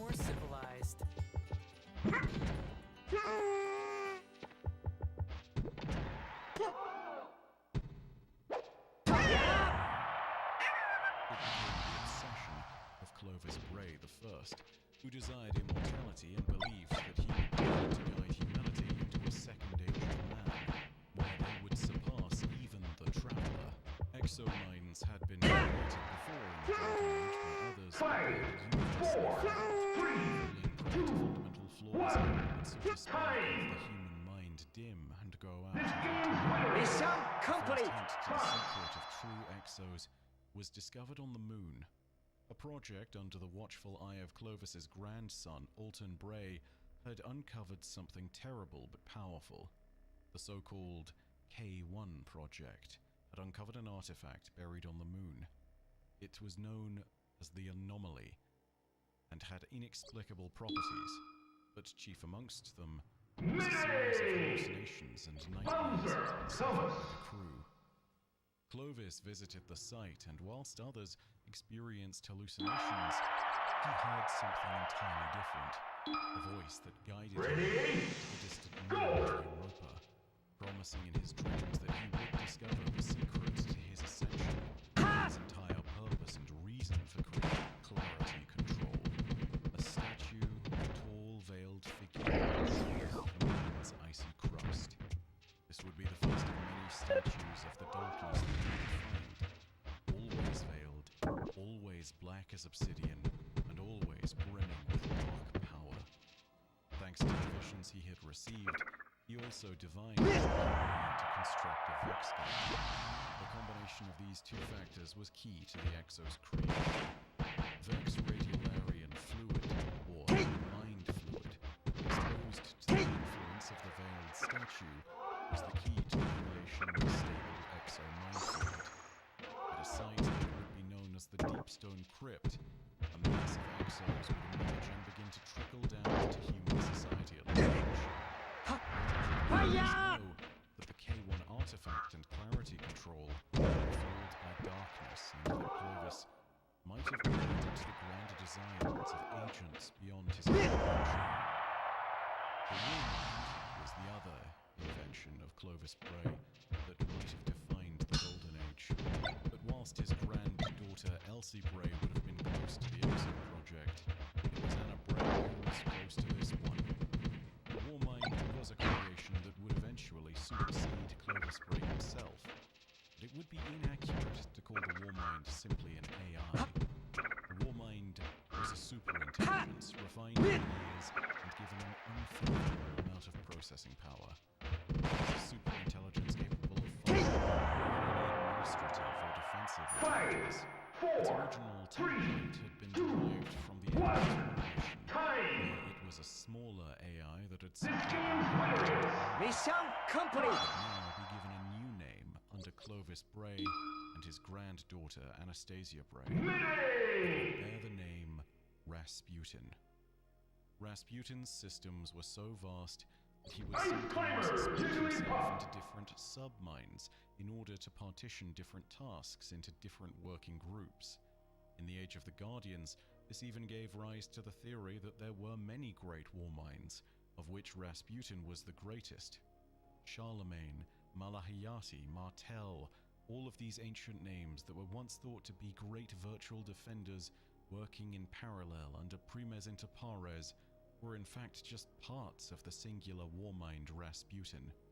But even with this in mind, they had their own thoughts and perspectives, and they would name Rasputin according to his influence. They gave him the moniker of the Tyrant. Listen, you could pay for a streaming app and a music app, or just get YouTube Premium for $12.99, which gives you both. Try 1 month free of charge. Rasputin's mandate as the Warmind was simple. His purpose was to be humanity's shield, protecting us from threats to our existence that might come from the stars. He was linked in with almost every possible piece of infrastructure to assist him with this goal. Every vessel, every satellite, every automated weapon system. They could have all been commandeered by the Warmind at a moment's notice should an emergency arise. Rasputin even employed a small private army of loyal human and exo forces known as Seraphs. Where manual intervention was required, they represented the long arm of the tyrant's will. Whilst he lacked any paracausal abilities himself, he still represented one of the most advanced intelligences ever created across the plane of existence, as evidenced by a moment where his significant computational power was enough to overpower even a Vex and save the entire Ishtar Collective research team. With this power, Rasputin was capable of devising solutions to problems before they ever truly arose. More often than not, this would lead to the creation of remarkable weapons created through independent sub-protocols of his own design. This could be anything from traditional small arms, such as was present in the Ikelos program, or wholesale planetary defense systems. The greatest of these weapons was undoubtedly the Warsat network, which was launched continually from Mars and which spread throughout the system. Each independent Warsat held various sensors and communication systems, and was also armed with a variety of ordnance packages. Clovis Bray I would at one point plan on using these weapons packages to do the unthinkable. In his hubris, Clovis believed that he could replace the Traveler with Rasputin, and so he engineered the possibility for Rasputin to strike down the mysterious sphere. A protocol called Abhorrent Imperative was inserted into the Warmind's code Manatee. This could have led to disaster, but luckily, Clovis Bray wasn't the only one working on the Warmind. His granddaughter, Anastasia, was concerned with Rasputin's capacity to understand the worth of humanity. If Clovis Bray gave Rasputin his mind, then it would be fair to say that Anastasia gave him his soul. It was thanks to her many lessons that Rasputin would lock Clovis out of his systems. Imperative was something that he should probably never use. 5, 4, 3, 2, 1. Time! Even if Clovis had tried to force him to use it, This game's winner is Mission complete! Rasputin's love of human culture would be reflected even to the last of his dying moments. Venturing into his bunkers, every once in a while you could hear Tchaikovsky playing in the background. With all of humanity's newfound prosperity and its security all but guaranteed by the Warmind, we set our sights further afield. This was the time in which a colonization program known as the Exodus Program was conceived of. Dozens of massive colony ships were constructed, each packed with colonists and shipboard systems that would propel humanity to the stars beyond Sol. The Exodus vessels were designated by color, such as Exodus Red, Exodus Blue, Exodus Indigo, and Exodus Black. Under the supervision of General these vessels were assembled and launched from the old cosmodrome in Baikonur, Kazakhstan. Negotiations with Clovis Bray were even undertaken to see seeding nanites placed aboard each vessel to assist with colonization efforts, or defense should the need arise. The Golden Age and all of its prosperity have been a great boon to humanity. As history has shown us, this time was not to last. There were signs that it would one day come to an end, but most unfortunately, they were almost universally ignored by humanity. And even as Rasputin quickly moved to counter the oncoming threat, it was readily apparent there was little that could be done to halt the coming storm. Humanity, like so many before, would experience an apocalypse that was all too familiar to those blessed with the Savior's light. The forces of the Witness were on the march, and the Black Fleet loomed on the edges of our system. We would be powerless to stop what happened next. The end of the Golden Age had finally come. The collapse had begun.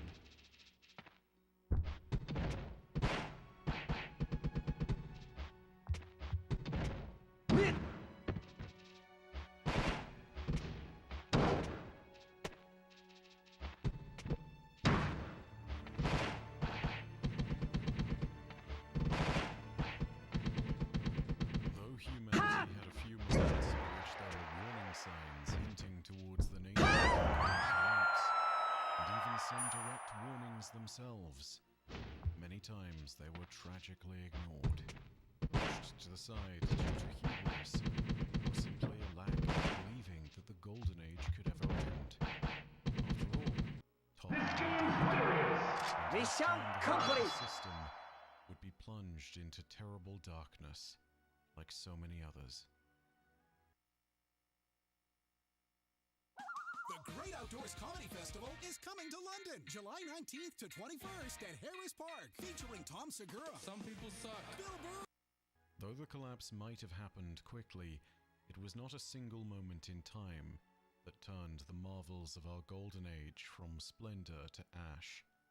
There were warning signs long before this, and the months over which the collapse seemingly took place would have been brutal, playing host to countless tragedies. But our warnings would begin on Titan. The proto-worm god Asa, sole survivor of Fundament, had made her home in the methane ocean's viscous depths. There, she had stayed alone for eons, until the traveler arrived in the new Pacific ecology was founded on the ocean's surface above. A subsurface research team eventually found Asa, and she reached with harmonious psychic resonance. She wished for friendship to break the loneliness that she had felt for so many eons, but she also uttered dreadful warnings. The marine xenobiologists who studied Asa heard her warnings and even brought them to their superiors. But alas, the ancient warning of the single being that might have told them of the worst fell on deaf ears. Thus, our first chance to avert complete disaster was scuppered. On Mars, there was another opportunity. A joint venture between the Clovis Bray Corporation and the Ishtar Collective had borne significant fruit and would be the next one by which we might have learned of the oncoming calamity and done something about it. They utilized Vex technology discovered on Venus, and in cooperation with Clovis Bray, a new AI was created. Fire! Still worthy of great respect. Her name was Soteria. She was also known by another designation, the Orgamind. The Vex technology at the heart of Soteria's construction allowed her to be free of the Vex Collective, whilst retaining their remarkable computational and simulation abilities. In particular, the acquired Vex ability to simulate the future with uncanny degrees of accuracy was what Soteria had maintained. Vex can only use this power when forced to the edge of the universe, where they will be the only remaining form of life that will survive uncontested. Soteria used this technology to chart safe routes for colonial expeditions out beyond even the reaches of the Milky Way. One day, the fabled Ishtar Collective leader, Ismail Sundaresh, removed Soteria from suspension and asked her to run a few tests, namely to chart safe courses for colonial echopods. Mission complete. Soteria initially calculated over 300 preliminary routes. As she calculated those routes in real time, her advanced algorithms recalculated, first down from 300 to 27, and then, moments later, to just 2. These real-time calculations were due to the presence of unknown anomalous variables that presented a near 100% chance of total casualties on all colonial flights. Soteria didn't know it at the time, but she had just simulated and discovered the Black Fleet, and had realized that it was on its way. Any potential colonial flights that might escape had a narrow window in which they would need to do so, for the fleet was getting closer to Sol with every second. Soteria shepherded this data to Rasputin on a private communications band, and classified the threat under the subtext code of Rasputin's own designation known as Egyptian, a threat level used to define a force that defied all causal explanation and that might be capable of the extinction-level threat that Rasputin was always working to counter. Rasputin agreed with the assessment and prepared for all-out war in the system. Soteria, for her part, was responsible for at least one attempt to save the lives of what human colonists were prepared to go beyond Sol. She prepared emergency launches for the fleet of colonial echopods at her disposal and attempted to send them out in a desperate gambit to avoid the oncoming storm. Clovis Bray saw her actions and immediately reprimanded her, believing she had gone rogue. The Echopods were returned to their docking posts, and Soteria was confined to an AI pillory bunker on Mars, a prison for an artificial intelligence. A prison that was originally meant for the warmind Rasputin. This was a punishment for her defiance. Bowser, Zelda, Dr. Mario, Kirby. She tried to create a submind. Ready? Go! As data reaching into space, a last-ditch effort to save herself and warn humanity. But it would be too little too late. And even with Rasputin having been warned, there was nothing that could be done to stop the greatest catastrophe in human history. He had been given 2 chances to heed the warnings of the oncoming collapse. They were a combination of hubris, inaction, and misunderstanding. We had wasted them. And so the Black Fleet arrived. So the collapse began. So the Witness's forces began to put sword to the torch. The first public alerts that something had gone wrong came from Rasputin. He sounded general evacuation orders across the outer galaxies. Millions of people from Titan to Mars prepared to leave. On distant Exodus program vessels, new orders were relayed to ship captains.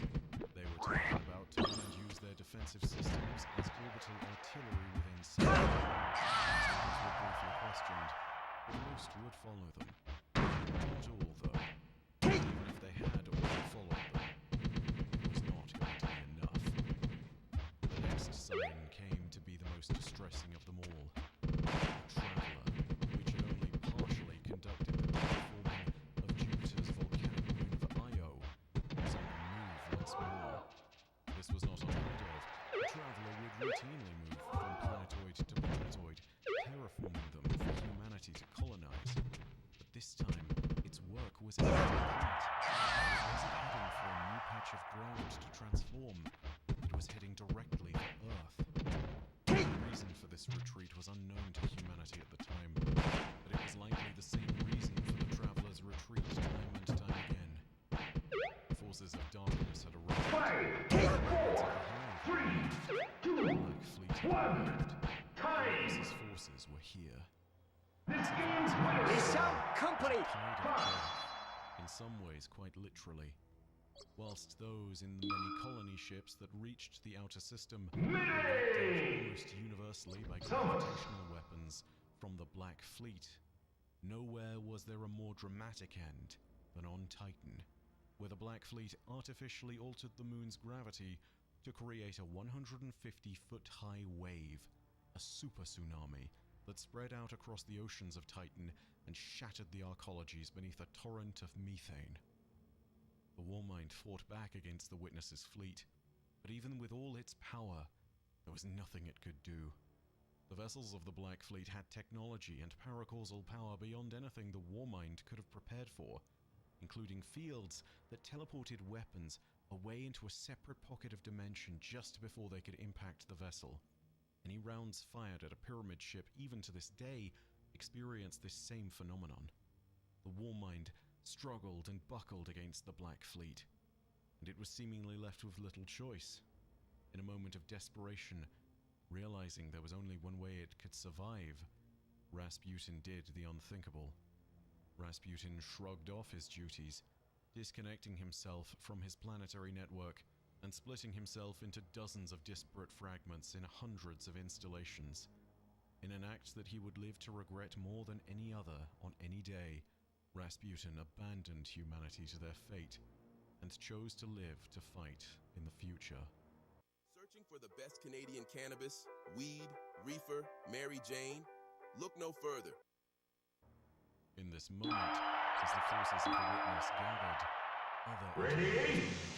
go! The exiled Hive Prince Tokris and his worm god patron Zol had decided that they would descend upon Sol and plan to take the planet of Mars for themselves. They descended upon Hellas Basin, where the Witness core was located. In response to these interlopers, Rasputin wanted to do something. They were not the Black Fleet, but despite their power being immense, Rasputin was able to respond. Against these interlopers, Rasputin deployed a defense system that flash froze Nokris, Zol, and the entire brood of Hive that had followed in their wake.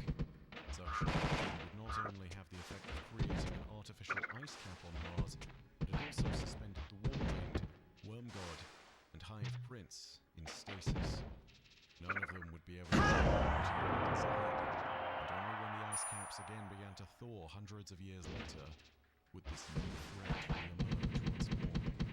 At the heart of the collapse, humanity would suffer without Rasputin. But even if he had died in their defense, it would have made no difference.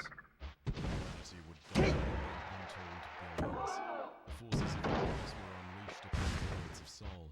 Survivors from the Black Armory recall some of the moments of the Great Calamity on Earth. Chaos's forces cut down those in front of them that could not fight back, without mercy or remorse. The Black Fleet destroyed all the satellites above Earth's orbit as a titanic show of their power. When a terrible great mist was released upon Earth's surface, which turned everything that touched it to nothing more than bone and dust. The forces of the Black Fleet were ascendant, triumphant. Nothing would stop them if they saw them begin. And soon, they would be ready to take the fight to the Soon, they would make the killing blow. Mission complete! Witnessing its disciples to claim. And here in this final moment, they would finally be able to link the Veil and the Traveler and allow the completion of the final shape.